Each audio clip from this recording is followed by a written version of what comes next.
ஆமா, எதுக்குடி இதெல்லாம்?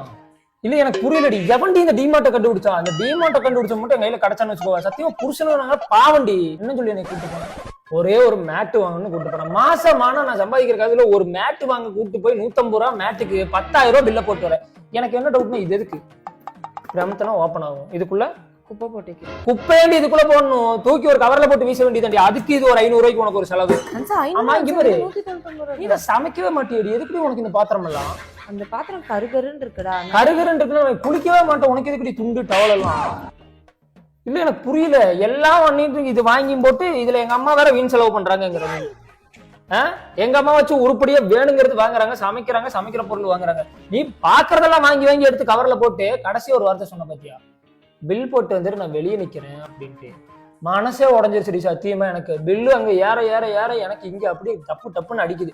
நான் கூட பரவாயில்ல, அங்க நிக்கிறவங்க மூஞ்சியெல்லாம் பார்த்தா அந்த ஹஸ்பண்ட் மூஞ்சியெல்லாம் பாவம் ஒருத்தங்க இப்படி பாக்குறாங்க. ஐயோ எவ்வளவு போகுது, ஐயோ ஐயோ அப்படின்னு சொல்லிட்டு எல்லாம் முடிஞ்சு வாங்கிட்டு வந்த அப்புறம் கேட்ட பத்தி ஒரு வார்த்தை, எனக்காக வாங்கினேன். எனக்காக விட வாங்கினேன், வீட்டுக்காக தானே வாங்குறேன். வீட்டுக்கு நீ எதுக்கு வாங்குற? நீ வேலையே செய்ய மாட்டேன். எதுக்கு நீ வீட்டுக்கு இந்த பொருள் எல்லாம்? இதுல வச்சு அழகா இருக்கும், அப்பதான் நல்ல கொரியன் வீடு மாதிரி இருக்கும்.